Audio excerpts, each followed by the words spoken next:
This is Join Us in France, episode 529, 529.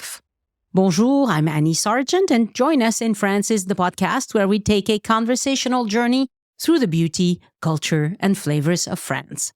Today, I bring you a trip report with Katherine Butler from France Voyager. Join us as we uncover romantic vacation ideas in Paris, from hidden speakeasies and scenic walks to unparalleled honeymoon trips. Katherine's delightful anecdotes and expert recommendations make this an unmissable guide for anyone planning a romantic getaway in the city of love. Don't miss this episode. It is full of great suggestions.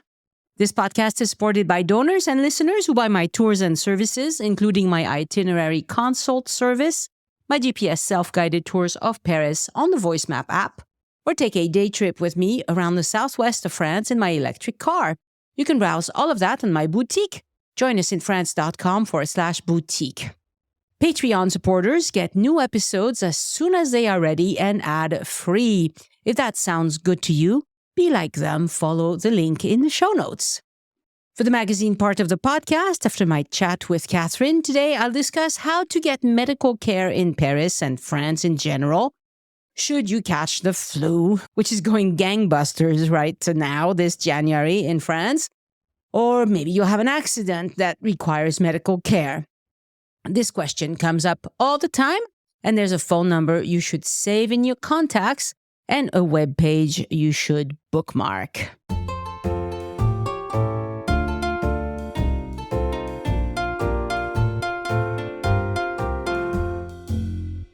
Bonjour, Kat Butler, and welcome to Join Us in France. Bonjour, Annie. Thank you for having me. It's wonderful to talk to you. So you actually do a blog and a podcast, several blogs and one podcast so far. Yes, it's a lot. Yes, it's a lot of work. So your blog is francevoyager.com, and your podcast is the Worldwide Honeymoon Travel Podcast. Yes. So you're into the honeymoons type of thing. I assume you've had your own, or have you had lots of honeymoons? Well, we had our actual post-wedding honeymoon. We did 3 weeks in Southeast Asia for that. But then we have many honeymoon-esque trips that we do around the world, both to write about it and talk about it, but just also because we want to go and do these things as well. And, it's something that we've talked about on the podcast a little bit, but it's true that Paris gets a lot of interest from honeymooners. And so that's a wonderful topic to talk about. So I'm going to ask you to begin with, share some great honeymoon ideas. Like for people who are going on a honeymoon in Paris, what are some romantic things that they can do while they're in Paris? Oh, goodness. So many choices. I mean, of course, there are so many that are kind of like the stereotypical seeing the Eiffel Tower at night, doing the Seine River cruise. But there are some also really unique ideas as well, such as along in the 5th arrondissement, the little mini amphitheaters along the Seine where they do the tango dancing. You can go and do a little tango there. Right. Just going up to Montmartre is a beautiful place and just strolling around. I personally love the Rue de l'Abreuvoir. I may be pronouncing that terribly. Yes, you and everybody else in the world. It's gorgeous. Yes, of course. Yeah. And of course, there's lots of shopping and things that you guys can do. I personally like the idea of perfume shopping together. I think that that's a fun place. And France has got tons of perfume. But Paris specifically has perfume shops anywhere and everywhere, especially in places like Le Marais. And you can go perfume shopping together. I think that's a lot of fun to do and kind of pick out your signature scent. Or even take a perfume making class at the Musée du Parfum over in Opera. Those are really great places. Of course, you've got to check out the main, like the museums and the monuments and all of that stuff is, of course, quite popular. And then, of course, the dining scene in Paris is quite popular as well. There's, 3 Michelin star restaurants if that's what you want to do on your honeymoon and you want to splurge. There's just regular, really delicious brasseries and restaurants and things like that you can go to just depending on what you want to try. I just think even just wandering the streets of Paris is just a fantastic way to really get to know the city and enjoy it because each neighborhood is so different and it's got its own little personality that you can enjoy. And another big thing would definitely be making a picnic in a park somewhere, of course. One of my favorite parks is actually Parc des Buttes-Chaumont. I think it's such a cute park. It's more local. It's got some hills and stuff. It's got like a cave. It has a temple on the top of the hill and this beautiful pond with like ducks and geese and stuff. And plenty of places to just sort of lounge around and have a picnic. And it's a little bit quieter and a little less busy than like Jardin du Luxembourg or the Tuileries and stuff like that. Yes, it's also a little bit out of the way. So for people who only have a few days, perhaps stick to the parks closer to the city center or the closest one to where you are staying. I mean, they're not all quite as scenic as Parc Monceau or Parc des Buttes-Chaumont, but they all have somewhere very nice where you can have a picnic. And of course, the picnic by the Eiffel Tower is a classic. People like to do that. Yeah. I mean, you haven't been able to do that most of this year with the Olympics and stuff. So hopefully they clear out all the fencing and everything soon. It'll come back. It'll come back. Hopefully by the time this episode is released, all the clear out of all the Olympic venues will be done. Yeah. Yes. And of course, going to the sidewalk cafes and stuff. I mean, I think there's just so much to do based on your own tastes for your own romantic honeymoon in Paris. What makes a good honeymoon or romantic getaway, I think, is not to get too, how should I put this nicely?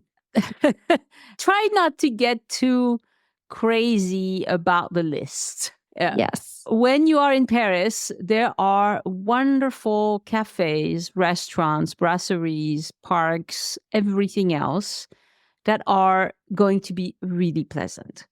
And I think some maybe honeymooners might have the feeling that, oh, this is my one chance to go to Paris, so I have to see all of these things. You can do that. You can plan a lot, but if you do that, at least be careful to not be zooming around all over the city. Pick a neighborhood and stay in that neighborhood for the day.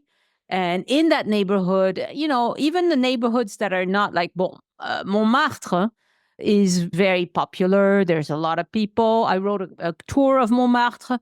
It's a voice map tour where I kind of have you start off the beaten path because everybody does it in the same circuit. If you just follow the crowd, you will see the same thing as everybody else. And Montmartre just has a lot of beautiful stuff. So I think it might be worth for you to do a little bit of research or use a tour like mine to just keep going in the areas that are not as, like, where not everybody goes, you know, because you'll have a better time. But as far as don't sweat the small stuff, like you will find a place to eat. Yes. Whether you have a reservation or not. Exactly. Yeah. I mean, you might not get your first choice, but you'll get your second or third and it'll be fine. Anywhere you go, you know, you don't need to go to a wine tasting. Any cafe you go to, if you would like a glass of wine, just order a glass of wine. Anywhere will serve you a glass of wine of any color you want. You know, it's really simple. Those are the things you should not worry about because they're everywhere. Same with the croissant and the bakeries and stuff. There are people who just get obsessed with, I have to have the best one. Yeah. Try them all. Go to a bunch of them. Exactly. But go to a bunch of them. That's exactly what I say. See which one's the best on your own. See the best one on your own. Now, there's hundreds of them. So actually, that's the most common business in Paris is a boulangerie, pâtisserie. They're everywhere. Yeah.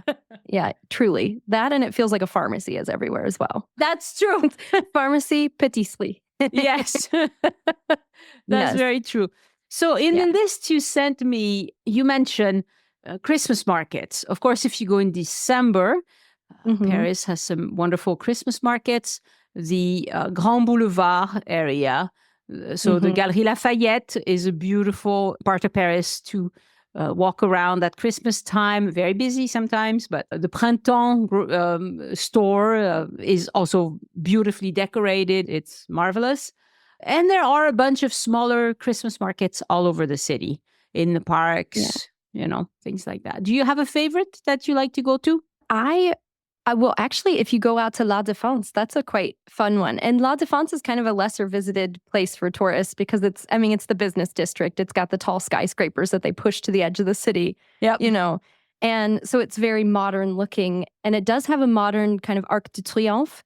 And that's where, at that base, the esplanade in front of it is where they have the biggest Christmas market in Paris. Yep. And it's, it's not like the Alsatian Christmas markets that look super cute and charming with all the architecture, but it has lots of great food. There's music. It's got some lights. Younger people as well. If you are in your 20s or 30s, La Défense is a good place to go because it's the business district. There are younger people who are working there. Exactly. And again, you still have this beautiful view of the modern day Arc de Triomphe out there, which actually runs like a straight line from, the original Arc de Triomphe you can see. So that's pretty cool. Yeah. So the l'Arche de la Grande Arche de la Défense is what it's called.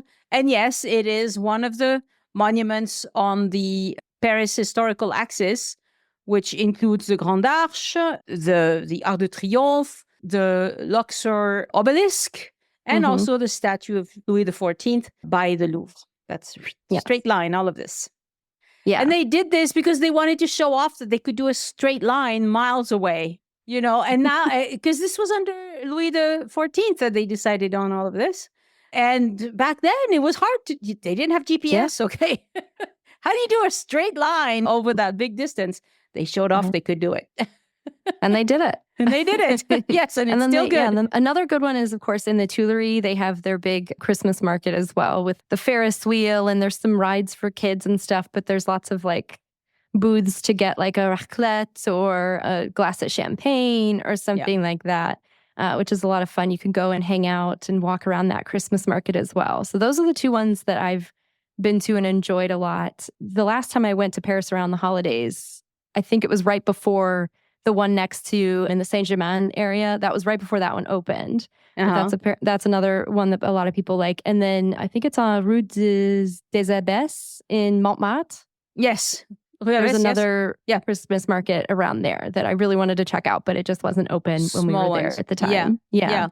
And you will also find one on a little park right by Notre Dame. I mean, they do a lot of different ones. There used to be one on the Champs-Élysées. It's not there anymore. I'm not sure if it'll ever come back. But there was one. I think the vendors got tired of the cheap stuff being sold at the Christmas market. They're like, this is the Champs-Élysées. It has to be expensive and fancy.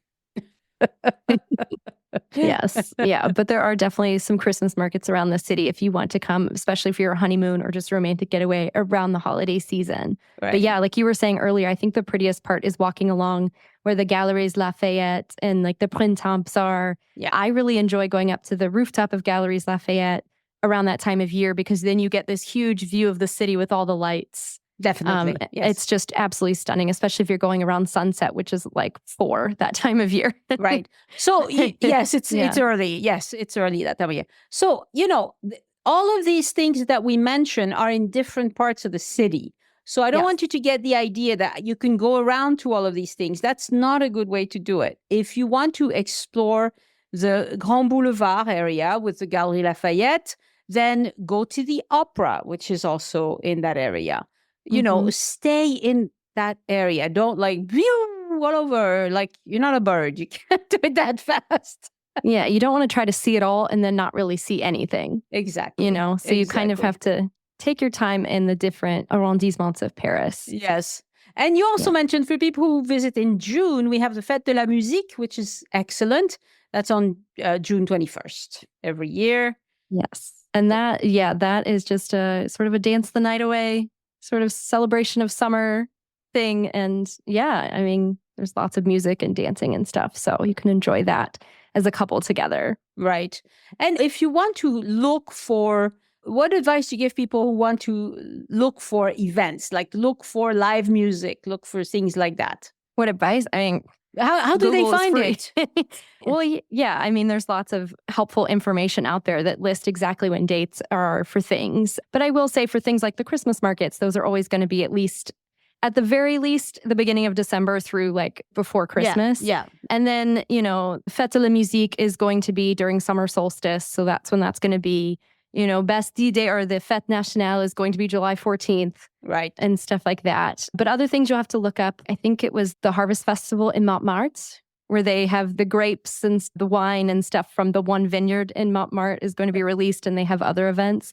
That tends to change throughout the year or throughout that month and things like that. So that one in Montmartre, it's a once a year thing. They sell, the wine there is not great. You don't buy it for the wine, you buy it for the bottle.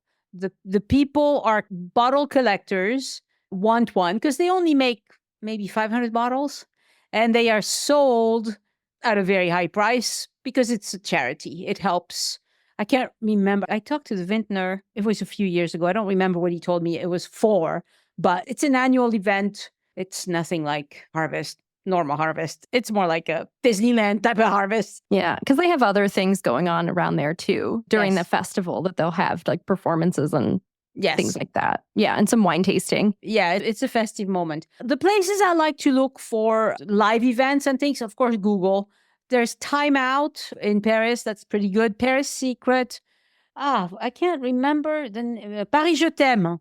That's a good one where it's the tourist office of Paris, and they list things that are relevant to whatever week or month you are visiting. So always go to these. And of course, look around in the metro. They advertise a lot of things that will be of interest to, if you want to go out. Let's see. Then you talk about the temples of love that they have in Paris. Yes. Yeah. One of them is actually in the Parc des Buttes-Chaumont. That is the Temple du Sibylle. So it's not an actual temple of love, but it looks like it. And it's on the top of the hill that you can go and see and check out. I believe the other one is in Bois de Vincennes. There's the lake there. Right. That has the Temple of Love there. And then also if you go out to Versailles, and especially to Marie Antoinette's, the Petit Trianon, that's where you can find the gardens and the other love temple. And that's a very popular place for couples, right? Especially the one at Versailles, because that one's going to be the most well-known of the love temples. And it would be fantastic if you went in late spring, early summer, when there's the most flowers, I don't think going to Versailles in January or February will be that enchanting because... The gardens are all dead. Gardens are dead. Very few people, that's good for a jog. Yeah. And if you want to actually just go to Versailles without as many crowds, like going inside of the chateau itself, and you don't want to go in the summer, it's like swamped. Yeah, it is very busy. It has a big park. If you go in the summer, there's room for a lot of people. And even Grand Trianon and Petit Trianon are a lot less crowded than like the chateau itself. And the gardens immediately next to the chateau, like right in front of it or behind it. I'm reading a book about Marie Antoinette, and one thing that surprised me is that they explained that she wanted the Petit Trianon and the Grand Trianon to be as simple and plain as possible for the time, because she was tired of all the fuss of Versailles. And it's true that they are much less decorated and opulent as the other parts of the chateau. But I didn't realize it was Marie Antoinette that wanted it that way. Yeah. It's pretty cool. Yeah. All right. You mentioned in your notes the Canal Saint-Martin. I'm not sure I love that. Oh, I like Canal Saint-Martin. Okay. Explain why. Sell it to me. Okay. Well, first of all, it's quite large. It's a big canal. So it's not like there's maybe not so great of areas, but there are some better areas to it. So especially near the Jardin Villemin, Quai de Valmy. Yeah. Those are some better areas. I like walking around there. I like having picnics there. Those areas are a little bit nicer to go to in the Canal Saint-Martin area. There's also lots of cafes and bars and restaurants in the area that you can go to and check out. Yeah, and it's a lot less crowded than other places like, again, the Tuileries and Jardin du Luxembourg and things like that. So I personally like going to Canal Saint-Martin. Yeah. So it's a little bit out of the way as well. It has locks. You might see the locks in action. I did several times. You have the little passages. So it's the wrought iron passerelle over the canal. If you watched Amélie Poulain, there's one point in the movie where she's skipping stones and she's doing it from one of the passerelles of the Canal Saint-Martin. Yeah. It's a nice place for photos. I think when you're on a honeymoon, you probably want to take a lot of photos. Yes. So hire a photographer is an excellent idea.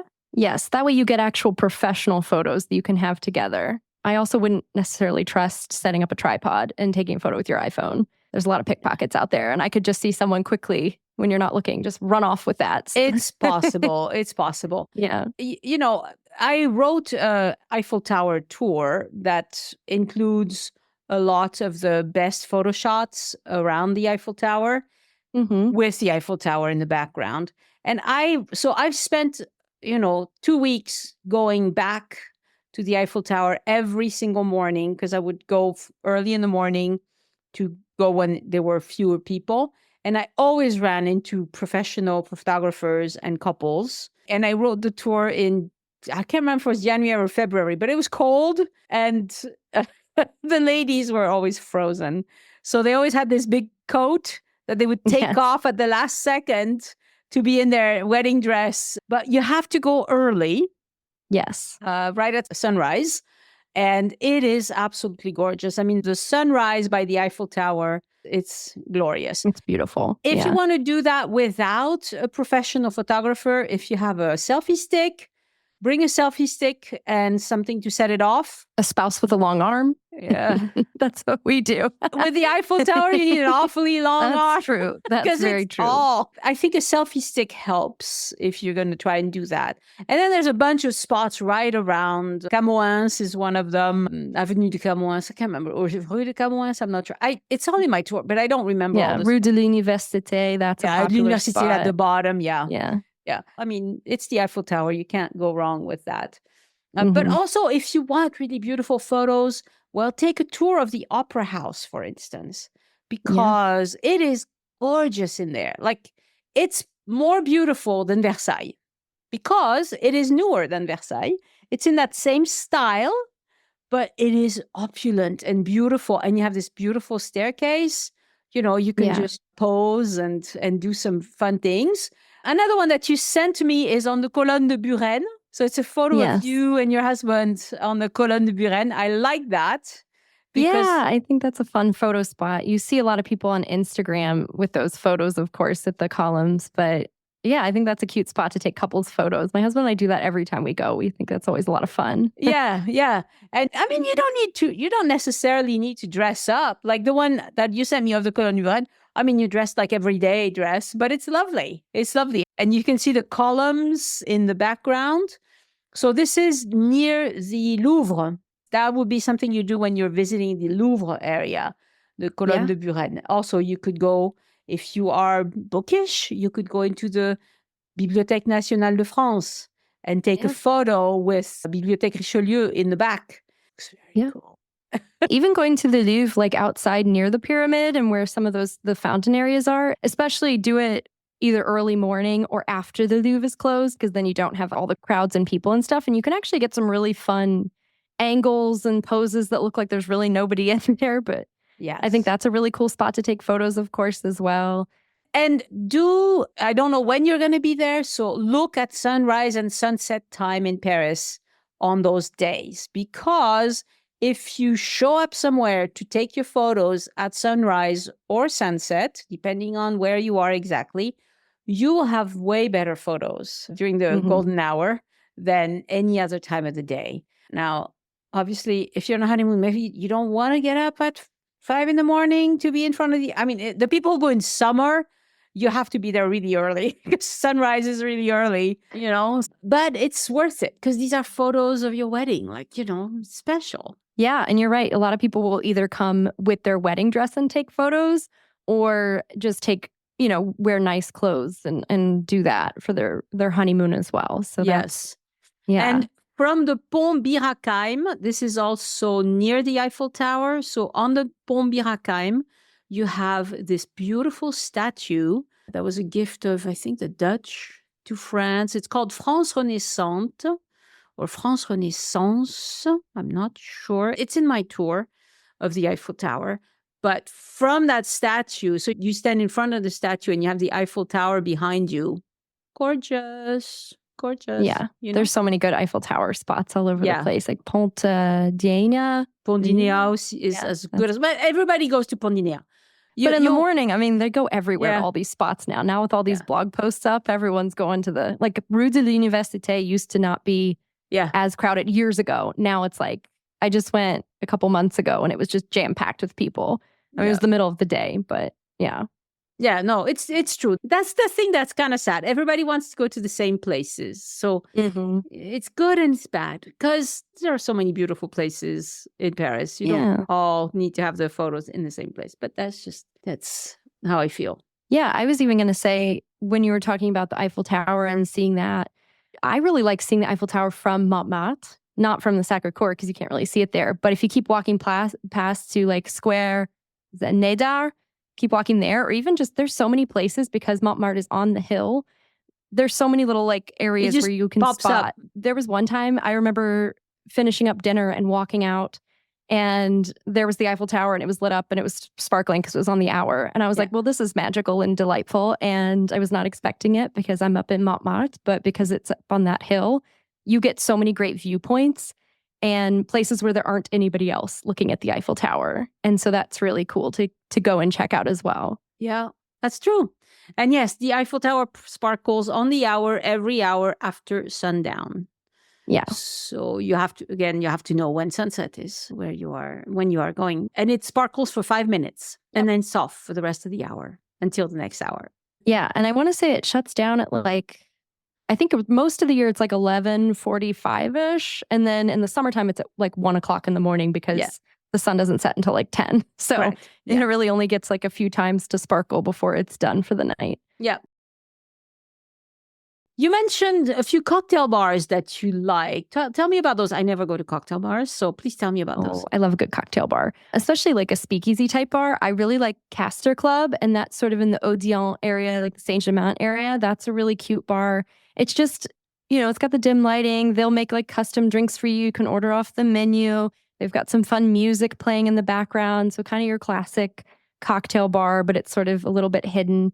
I really like No Entry, which is, what's the famous Big Mama restaurant that all the influencers go to? Because it's like got the the aesthetic. It's near Montmartre. It's in the Pigalle area. Okay, I'm going to look it up. I've been to one in Toulouse and I was not impressed. So I didn't. So Mama Shelter, you said? No. You know the Big Mama group that does all the Italian restaurants around the city? Here, I'll look it up. Oh, Pink Mama. Ah, okay. So Pink Mama is a fun place, huh? Well, it's a popular place. No, the bar, though, there's a speakeasy at Pink Mama. So Pink Mama is this very popular Italian restaurant. It's where like all the big influencers and everybody goes there because it's got this like Instagram aesthetic to it for sure. And it's like decent Italian food. But there's a bar there that's actually really cool called No Entry. And you go in the basement and it's literally looks like a freezer door. And it says no entry on it. And you open it, and then it's a speakeasy in there. And that's really cool. Lots of great drinks there as well. Yeah, that's another like fun cocktail bar that you can go to while you're there. I believe there's also, I haven't been to this one. This one's on my list, but Candelaria. It's like a taco shop, but then it's a taco shop in the front and you can go and like enjoy the tacos there. And then you go through a door and it's a speakeasy in the back as well. So there's some fun speakeasies you can go to around Paris, which are a lot of fun, have some good music, some ambient lighting, and then just delicious cocktails. Candelaria is one that you could go to either when you are in the Marais area, exploring the Marais area. It's on the north end of the Marais. Or if you are heading out to the Canal Saint-Martin. Yeah, probably I would do it if I'm in the Marais because it's not an obvious line to Canal Saint-Martin. And you can you could literally spend the whole day in the Marais. That's where you can go perfume shopping and just lots of great shopping. There's some good museums in that area. Yeah, tons of museums. You've got some great cafes and restaurants. And then, go grab some cocktails at Candelaria. Yeah, the Marais is really a big area. The Centre Pompidou is there, but it's going to be closing for 5 years. Yes. But there are many other great museums there. So there's a Picasso museum. There's, let's see, what else is there? The archives. There's Archives, which is fun. Yeah, because that's free. And you enter into a fun old French hôtel particulier. Which has some archives. Of course, there's the Carnavalet Museum is also there. The Paris History Museum. Yeah. I always get that one confused where they're at with that and the Cluny Museum, which I love the Cluny Museum. The Cluny Museum is closer to Notre Dame. Yeah, that's in Saint-Germain area. The Cluny Museum is very close to Shakespeare and Company. If you're going to be exploring the Latin Quarter, you start at Notre Dame, you go to Shakespeare and Company, and you go to the Cluny. Or you take my tour and it'll just navigate you there.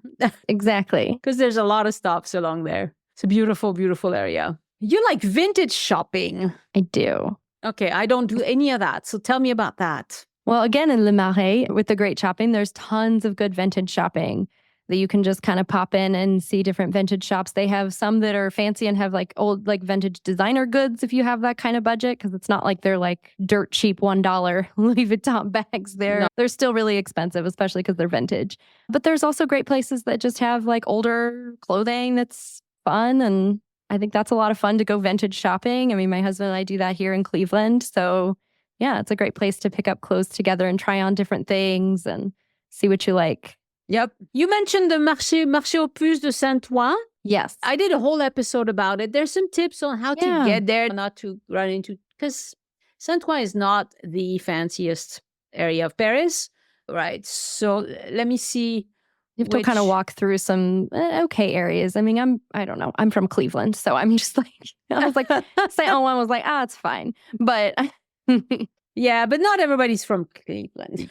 Yeah. But yeah, I know that I took the metro up there because it's quite far. It's north. It's pretty far up there. But you can get there via metro, and then you do kind of have to walk through an area, and then you're surrounded by vintage shop after vintage shop, selling anything from like old records to art to furniture if you've got that in your budget and you can ship that home. Yeah. So episode 332 of the podcast was all about this. And if you want to go to the Saint-Ouen flea market, exit at the Garibaldi metro station rather than the Porte de Clignancourt metro station, which is where Google is going to send you.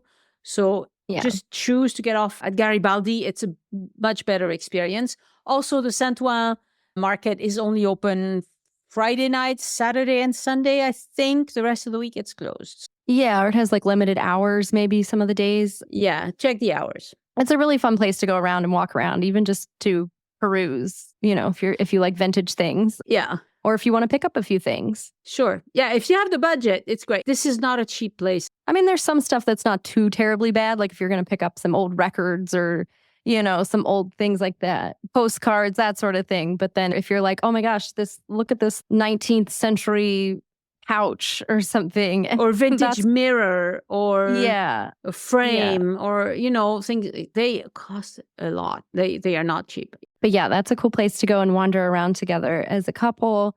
I would say also, I was going to throw out one of the museums. I think this is a playful, fun date idea. It's the Museum of Fairground Arts. And I know that they do have, most of the tours are in French. So if you know some French, that's helpful. But they do have stuff for non-French speakers. And they do have some leaflets and things like that you can do. And then at the end of the year, they actually have a little festival where it's the only time of year where it's open, where you don't need a guided tour. And this is really cool because you get to actually, it's a museum, but you also get to, it's so interactive. You can actually play the fairground games and ride the rides from the turn of the century fairground stuff. And I went and did this and it was so fun. And I think this is a really fun date idea in Paris just because it's very playful. You get to play games against each other. You can go ride on some of the rides together. Yeah. And I think that's a really cool, unique setting. And it's out in Bercy. Yes, in Bercy. It's called Le Musée des Arts Forains. And we did an episode about it. It was episode 467. And at Christmas time, if you go between Christmas and New Year, that's the only time they do this as far as I know. It's open to the public all the time and all the rides work, all the machines work. Whereas the rest of the time, a few of the rides work and a few of the machines work, but not most of them. And it is just in French. And you have to do the tour. When I went, obviously I speak French, but there were some people in the group that didn't speak French, and the guide would kind of do a brief summary of what he was talking about. A beautiful place. It's pretty good for photos as well. Yeah, because I think that they rent it out for private events as well throughout the year. Yeah. I think people do weddings there or events and things as well. I'm sure that would be an epic wedding spot. Yes. Oh, yes. That would be very nice to do it there. If you go, even if you don't go at Christmas time, I think it's worth a visit. It's really whimsical and really just very, very different. It's not what people think about if they go to Paris. Yeah. I went during just I just took a tour. You book it online. I speak some French, so I was able to kind of get by with it, which was nice. But yeah, they do kind of help out the people that don't speak French as well. They try to either, give you a brief or give you a leaflet to look at. But I mean, it all translates the same as far as riding the rides and playing the games. So you still get to do that. It's a lot of fun to get to do together. And I think that's a really fun date idea for couples to do in Paris. And there's also a nice mall. There's a kind of a mall nearby if you want to get some food. There's a park near. So it's like Musée des Arts Forains, then the mall, then the big garden. I can't remember what the garden is called, but I'll find it. Yeah, is that close to Bois de Vincennes? Yeah, it's in that part of the city. C'est le Parc de Bercy is what it's called. Yeah, the Parc de Bercy is the name of the park there. On one side, you have the Parc de Bercy. On the other side, you have the Musée des Arts Forains. And if you're in that area, you could have a meal at Le Train Bleu, the fancy diner. Yeah, in the train station. Yeah, it's at the Gare de Lyon, and it's very nice. La coulée verte, so the kind of the train tracks walk is there. That's more for families, though. I mean, it's fine if you want to do it as a couple, but lots of people go with their young kids. I think it's a fun stroll. Yeah, it's so the former Vincennes Railway, and it goes between the Viaduc des Arts and basically goes towards the Bois de Vincennes. Yeah. And it's about 2.9 miles. So you can go for a run or a walk, depending. I know my husband and I are runners, so we would just run it. Yeah. But it's cool. And it actually inspired New York City's High Line in Chelsea. Yeah. So I think that's a really cool one. And that's also a very popular date spot to kind of walk around in Chelsea and New York City is the High Line. So yeah, it's very similar to that. And yeah, I think that's a cool walk that you can do in Paris outside of going to the parks and walking along the Seine. Especially again, like one of my husband and I favorite things to do in Paris is just walking along the Seine, especially in the morning when it's more quiet and just kind of seeing the city wake up and just walking along the Seine, strolling together, getting to enjoy just kind of that peace and quiet of the morning. If you walk between the Jardin des Plantes and the cathedral, that Notre Dame Cathedral, it's lovely along there, on both sides. It's different things, but it's very nice along there, just right along the river. Yeah. And if you just keep walking along, like I did a run one time. I was training for a half marathon and I did a run from the Pigalle area where I was staying down to like where the Eiffel Tower was. Mm-hmm. And so that was even fun because I ran along the Seine and stuff and you can like go along and then there's the Eiffel Tower. And it's, again, another great viewpoint that's not going to be crowded is along the Seine near the Eiffel Tower. At least in the morning, it's not very crowded compared to like Rue de l'Université or Champ de Mars or Trocadero that's going to be swarmed with people. Yeah. You mentioned take a cooking class, which is a good idea if you enjoy that. There's some that are very short cooking class. And that, I mean, to find those, you would find on Get Your Guide, Viator. They have a list of them. Do you have a favorite? I've done the macaron making class, and that was fun because I always felt really intimidated by that. And so getting to actually make them and be like, okay, it's not as crazy as I thought it was going to be. But it was really cool. It was at a chef's home, which was cool. And she just taught us how to make different macarons. And it was a really cool experience to get to do that. One that I've enjoyed is called Pause Déj, which means pause déjeuner. So it's like your lunch break. And it's at l'Atelier des Chefs. It's in the Marais. And so you kind of reserve that and you cook for half an hour. You have a chef that's going to show you some techniques. I mean, it's pretty basic, okay? It's going to show you how to hold your knife right, how to chop right, how to, way you can fillet your chicken or whatever. And then you cook it and then you sit and eat it. So it takes about half an hour. But the macaron, I like the macaron idea because that takes some technique to make some macaron. I'm not very good at it. I haven't practiced very much because I can just buy them anywhere I go. I'm in France. Yeah, and they have like croissant making classes as well and stuff like that. Like it's crazy. So if you want to if you're more of a beginner and you two are just learning how to cook together, then maybe sort of a beginner class would be a great idea. And you want to get some of the French cooking techniques perhaps. But yeah, if you want to up your game, maybe challenge yourself a little more, do some macarons or even a croissant making class. I've made croissants just on my own before and it was a stressful experience. It's hard. To say the least. It took me I think it took almost 3 days from start to finish. Yeah. And the whole time you're just hoping that the butter doesn't melt. Yeah, no. I think look, I wrote a cookbook. I wrote a pandemic cookbook because I was bored during the pandemic. And it's called Join Us at the Table. And Yeah. I stayed away from difficult things like making croissant because that takes, pastry chefs in France, they go to school for 3 years. They get Yeah. used to handling butter and cream and flour. There's some technique to this. And if you just follow a recipe, it's not going to be as good. Yeah. It can be very, very tough to do. Yeah, it's difficult. Another thing you mentioned is visiting the Musée de la Vie Romantique. Very nice. Yes.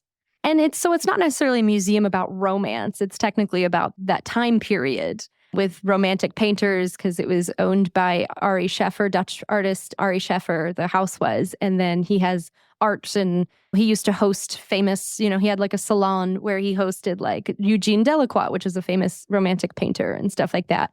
George Sand, like lots of people like that. But you can go through the house and it's got works from him and his contemporaries. But I think it's a cute museum. I really enjoy it. But the real fun thing there is the tea room right next door to it.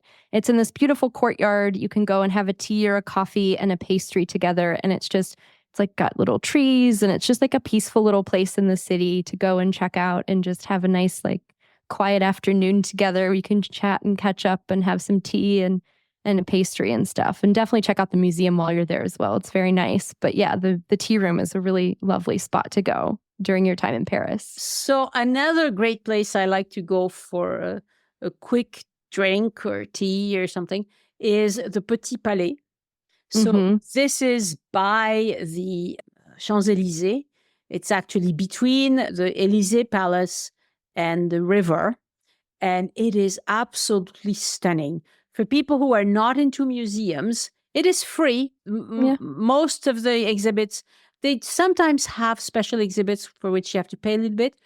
But it's a world-class museum that's free. And it has a marvelous cafe area. So yeah, there you go. Beautiful gardens. Just lovely. And for the Olympics, they went all out with the flowers. Oh, it was stunning. But the Petit Palais is a favorite. So if you're in the area of the Champs-Élysées, definitely stop by the Petit Palais. I think it's romantic because it's gorgeous and you can take full photos. The architecture, the flowers, because it's in the garden in the Petit Palais, which is gorgeous. Yeah. I would also say, speaking of cafes, something that we really enjoy doing is finding the best hot chocolate. You got to determine which is the best hot chocolate in Paris. And yeah, I think what we really like to do, and my husband have different ones. I personally like Carrette. I like the one at Place des Vosges because it's not as crazy as the other one, but it's just beautiful because Place des Vosges is stunning. It's the oldest park in Paris or the oldest square in Paris, I believe. And it's just, the architecture around it is stunning. It's a gorgeous park on its own, but the Carrette there is just a beautiful place. It has this thick, creamy, delicious hot chocolate, and it comes with this big, huge thing of whipped cream that you can have with it. So I really enjoy that for getting that at breakfast time, getting a little hot chocolate and a pastry for breakfast. My husband loves Les Deux Magots.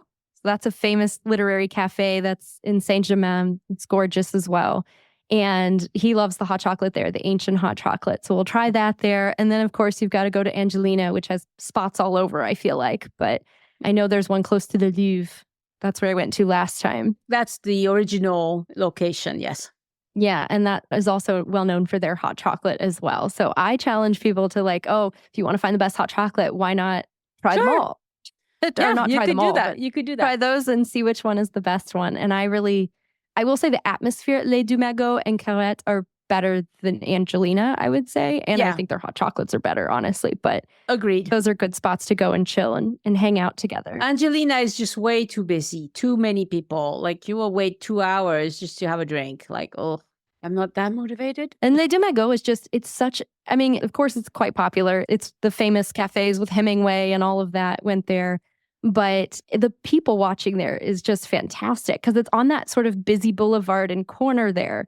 And there's just such great people watching. So you sit outside and you can just sort of watch the world go by as long as you want to and sip your hot chocolate. They've also got good coffee and maybe have a pastry and just sort of slowly enjoy your breakfast together. If you take my tour of the Saint-Germain-des-Prés area, I take people to many more beautiful spots in that neighborhood because this is one where it's small streets, little back alleys, things like that. It's absolutely gorgeous.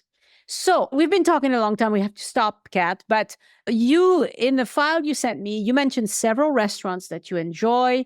So I will list them in the show notes, and also hotels that you like and some with view to the Eiffel Tower. I haven't stayed at any of them. I mean, Relais Bosquet et Gustave. I haven't stayed at it. Have you stayed there? Which one was it? So you mentioned for Eiffel Tower views, Hôtel Relais Bosquet. I have not stayed in that one's on my list of staying at, but I've stayed in so many Paris hotels. I actually have a blog post on France Voyager about where to stay in Paris, and I've stayed in almost every single one of those hotels. Excellent. Some of them are a bit pricey. Yeah, that's why I haven't. I was like, if money was no option, this is the one I would stay at. But yeah, the Shangri-La. Yeah, can't stay there. That one's pretty pricey. I think that if money were no object, I think Maison Souquette's would be stunning.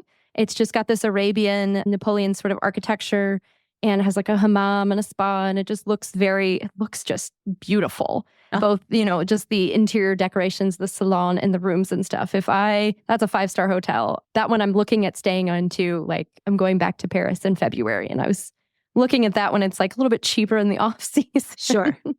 But yes, some great ones. My husband and I recently stayed at Hotel Odeon Saint-Germain. That one's a good one.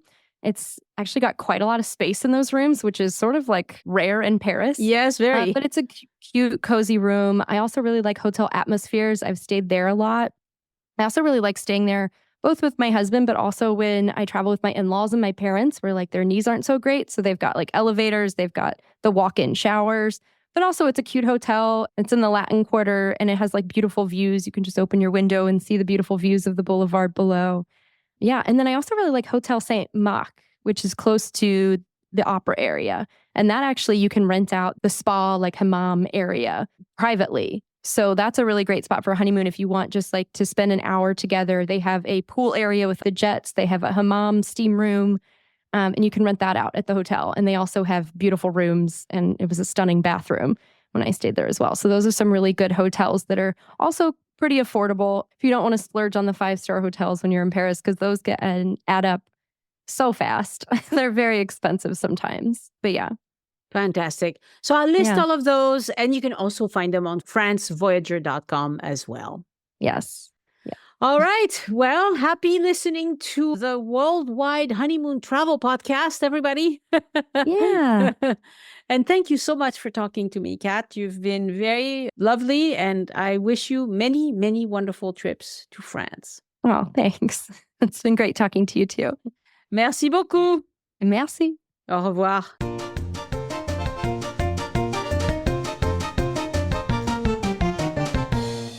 Again, I want to thank my patrons for giving back and supporting the show. Patreon supporters get new episodes as soon as they are ready and ad-free. Please be like them. Follow the link in the show notes. Patrons get more exclusive rewards for doing that. You can see all of that at patreon.com/join us. Patreon, join us, no spaces or dashes. And a special shout out this week to our new Join Us in France champions, Brenda Ray, Susan Gilbert, and Liz from New Zealand. And to all my current patrons, it is wonderful to have you on board in the community of travel enthusiasts and Francophiles who keep this podcast going. And to support Elise, go to patreon.com/EliseArt, ELYSART. I won't read any new reviews of my voice map tours today, but if you listen to this episode as soon as it comes out, I've just arrived in Paris and I'll be updating my Ile de la Cité Notre-Dame tour. It'll be ready next week.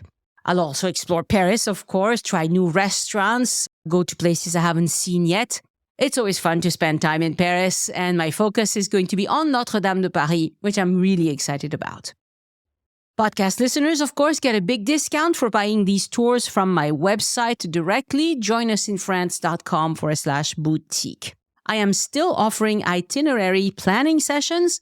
I use a service called Calendly to book my appointments, and they sent me a recap for 2024. Last year, I booked 169 meetings, and the Bonjour planning service was the most popular. And June was my busiest month. I'll warn you right now, I'll block out at least 2 weeks in June 2025 because I want to go on a cruise.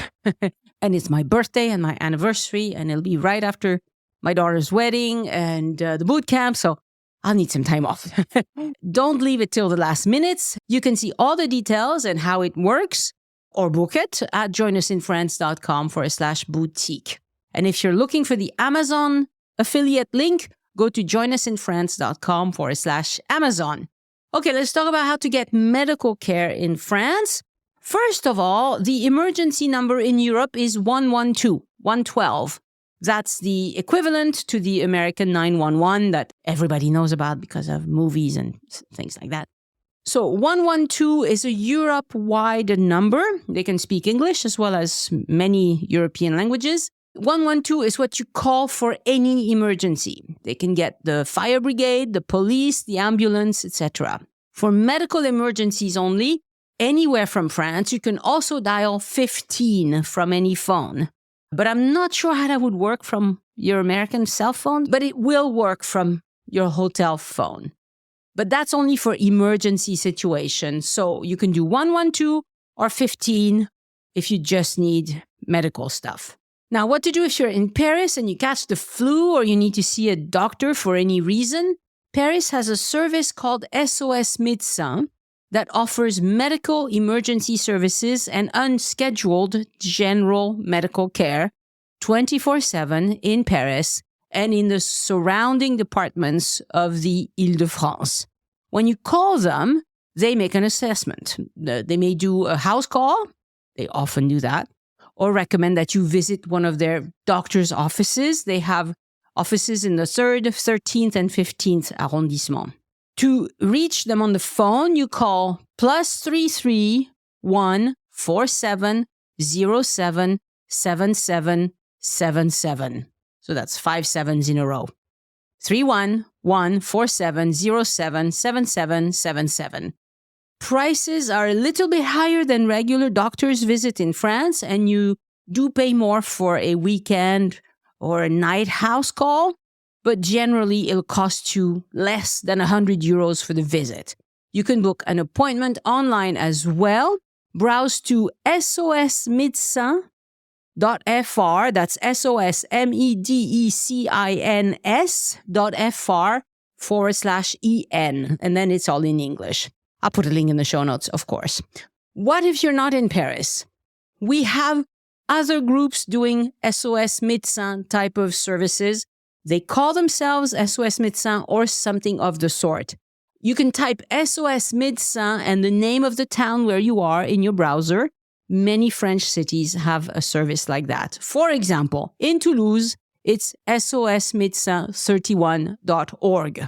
So they use the department number. In Bordeaux, if you wanted to extrapolate, maybe it would be sosmedecin33.org. Well, it's not.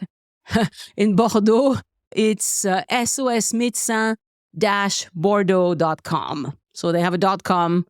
In Toulouse, they have a .org. In Paris, they have a .fr. Clearly, they didn't coordinate when they bought their domain names. But if you search for SOS Médecin, most cities have one. All over France, we also have what's called Maison Médicale de Garde. These are doctors' offices that stay open late and on weekends. They take turns doing that. And to find out who does that near you, talk to a pharmacist. That's the on-call kind of doctor's office. I think it's the same in the US. Don't they take turns?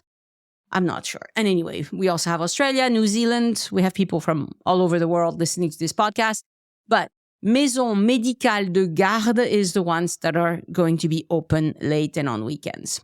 Any pharmacy can assess you and recommend what you need to do. Do you need to go to the ER? Are they going to help you find a local doctor?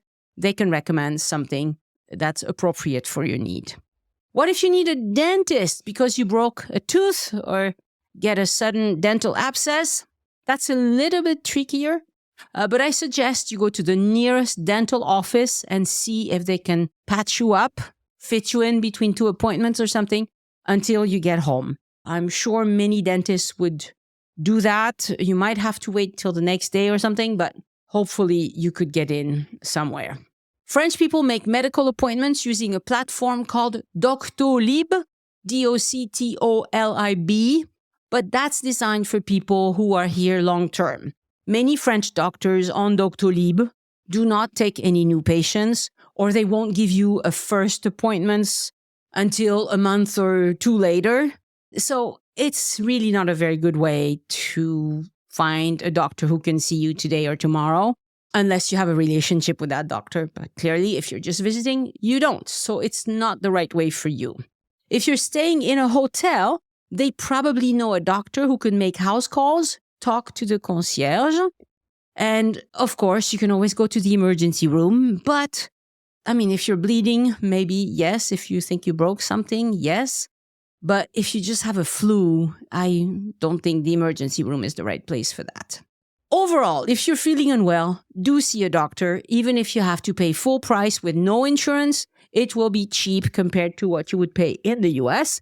I realize many of you are listening from Canada or Australia or England, where medical care may not be as expensive. But hey, if you're sick, get some help, okay? We have lots of doctors and they're quite competent, and many of them speak English, not all of them. That's the advantage of looking on Doctolib, because there you can see which doctors say they speak English. So that might be something you want to look at to make your choice. My thanks to podcast editors Anne and Christian Kotoven, who produced the transcripts. Next week on the podcast, an episode with Steve Weaver about how to fall in love with France beyond Paris. So much to talk about there. And remember, patrons get an ad-free version of this episode. And I hope that if you can't become a patron, at least you listen to the ads. Don't skip them. Skipping ads is evil. Thank you for listening, and I hope you join me next time so we can look around France together. Au revoir. The Join Us in France Travel Podcast is written, hosted, and produced by Annie Sargent and copyright 2025 by Addicted to France. It is released under a Creative Commons Attribution, Non-Commercial, No Derivatives license.